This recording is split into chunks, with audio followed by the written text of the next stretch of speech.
Well, in a case of man bites dog, Eric Adams, the mayor of New York, who just had a court hearing about whether his indictment was going to live or die based on an unholy, corrupt bargain with the Trump administration, has sued the Trump administration, because he has to, because they turned around and sucked $80 million out of the bank accounts of New York that was supposed to go for already spent money to house, at the federal government's demand, illegal migrants in New York in hotels at $62 a night. They already housed them. They already did all that work. The federal government made them do that work. And then the Trump administration had FEMA and its Homeland Security Department, because DOGE and Elon Musk said so, suck the money out of the bank accounts of the city of New York, leading Mayor Adams to have to sue over it. Is this the play ball that the Trump administration wanted Eric Adams to do, to look the other way on $80 million? Just, they woke up one morning and it was missing from their bank account. Oh, it's okay. I'm still cutting my deal over the indictment. Is that what we're watching? I'm Michael Popok. I know what you're watching. You're watching Legal AF and the Midas Touch Network here. Thanks for joining. So I woke up on Friday after seeing that Judge Ho, the federal judge responsible for Eric Adams' indictment, he decided not to dismiss, at the request of the Trump Department of Justice, the indictment until he gets to the bottom of a possible corruption scandal about the deal struck by Mayor Adams and his lawyer and Donald Trump's administration. Until he gets satisfied on that, and he appointed a lawyer to go look into that, the indictment stands. He's not going to dismiss it. But I guess Eric Adams couldn't look the other way on a missing $80 million. I mean, what's a missing $80 million between friends? Just wake up this morning, I had $80,100,000 in my bank account, and now I don't. I have $100 in my bank account. It's a problem. But again, as I posited, is this what Donald Trump wanted Eric Adams to put on blinders and ignore while the Trump and the feds completely abused the city of New York?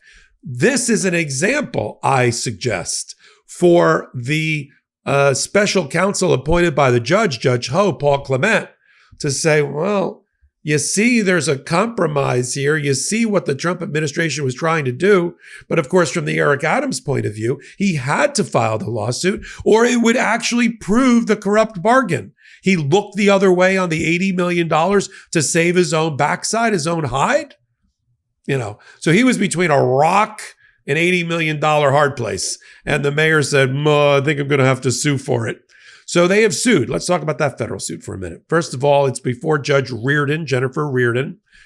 New Yorkers like Judge Reardon. She's bipartisan. She was appointed first by Donald Trump, but she didn't get the confirmation. And then she was re-nominated by Joe Biden. And she was confirmed under Joe Biden and the Democrats in the Senate. She was supported by the junior senator from New York, Kirsten Gillibrand. Well-considered, well-trained, commercial litigator, now federal judge. No nonsense. Case is in front of her. What is the case? The case is very similar in structure to all of the cases that are coming out of the executive orders. I've said before, I'll do it again. They can be distilled down to their essence, a lawsuit like this. They'll seek a temporary restraining order. This one, check, does that. It'll argue that by sucking the money and clawing the money out of the bank accounts by a decision by FEMA and a decision by the Homeland Security with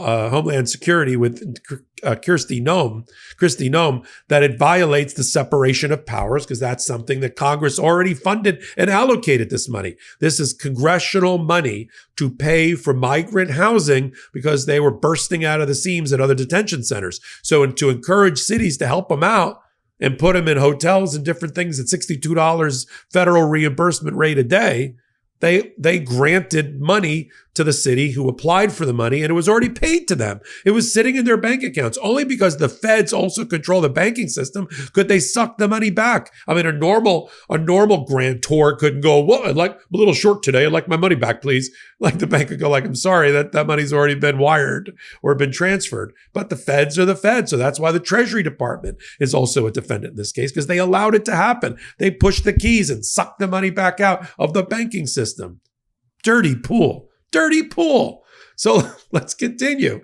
So Administrative Procedures Act, because the Administrative Procedures Act says even if you have the power at FEMA and Homeland Security to order it, you got to do it through a process, and you can't be arbitrary and capricious. That's the term. You were violation of the Administrative Procedures Act. Due process violation. You took my property without due process of law. You didn't give me a hearing. You didn't give me a fair ability to argue against it. You just did self-help and took my money. Violation of due process, Fifth Amendment. And so we have that also in this particular lawsuit and a lot of other lawsuits. Separation of powers, Administrative Procedures Act, Fifth Amendment, spending clause of the Constitution. Power to tax and spend is with Congress, not with the executive branch. I also think this is a violation of other temporary restraining orders already in place against the Trump administration, because they can't defund at the present moment because of these similar APA, Administrative Procedures Act, separation of powers violations by other courts. I think this violates. I think a clawback is just a defunding by another name. Yeah. And so I think you've got that going on here. They're asking for a temporary restraining order. I'm sure we'll have briefings soon. And Judge Reardon, in the next 2 or 3 days, come back here to Legal AF. We'll be talking about that particular case and what she does next. Now, this all started with DOGE. Where else? All bad things with the Trump administration and start and end with DOGE and Elon Musk. He posted on his social media. We'll put a copy of it from the complaint in a minute. I found $59 million that was paid to luxury hotels that should have went to natural disaster relief. That's completely a lie. Most of what Donald Trump and Elon Musk say is false. I mean, if you're okay having voted for him, that but you need to know that most of what he says about foreign policy and about domestic policy and the facts he uses to base his policy on are lies.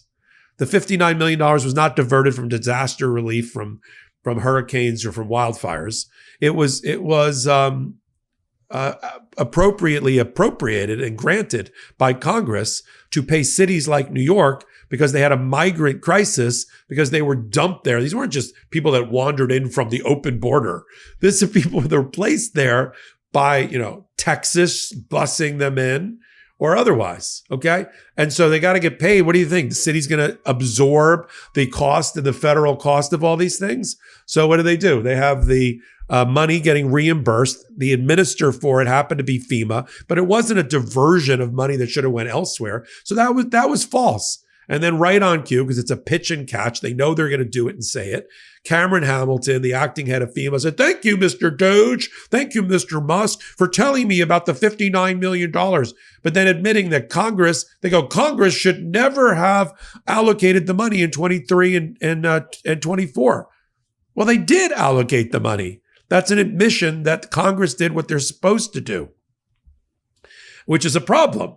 Even Cameron Hamilton, in another court filing in Rhode Island, admitted that the money was not diverted from natural disaster relief. It was administered through an act of Congress. He had to admit that Congress, they just don't like it. They don't like the policy, but that's the policy from the prior administration. So what do I think is going to happen next? I think it's relatively straightforward. They're going to lose at the temporary restraining order. I think Judge Reardon enters the temporary restraining order. I think she compels the money to be returned to the bank accounts of the city of New York to reimburse them for what they've already spent.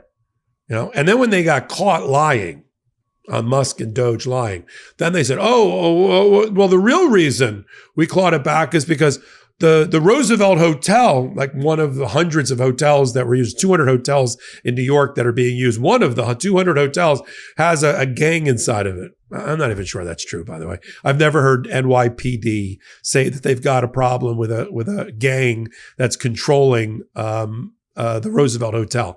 If they got, I'm sure there's some unsavory characters in there, along with the regular migrants, but that's a local law enforcement issue. That's not a FEMA issue. They got or a Trump federal issue. So we're going to continue to follow it all right here on Legal AF and the Midas Touch Network. Thank you for being here. Follow us, hit the blue subscribe button, and we'll continue to build this pro-democracy channel along with the Midas Touch channel, which is #1 in America right now. But it's all because of you. We're people-powered. We have no outside investors. I buy my own equipment. You know, this is the way it works, but we appreciate you being here with us. So until my next reporting, I'm Michael Popok. In collaboration with the Midas Touch Network, we just launched the Legal AF YouTube channel. Help us build this pro-democracy channel where I'll be curating the top stories at the intersection of law and politics. Go to YouTube now and free subscribe at Legal AF MTN. That's at Legal AF MTN.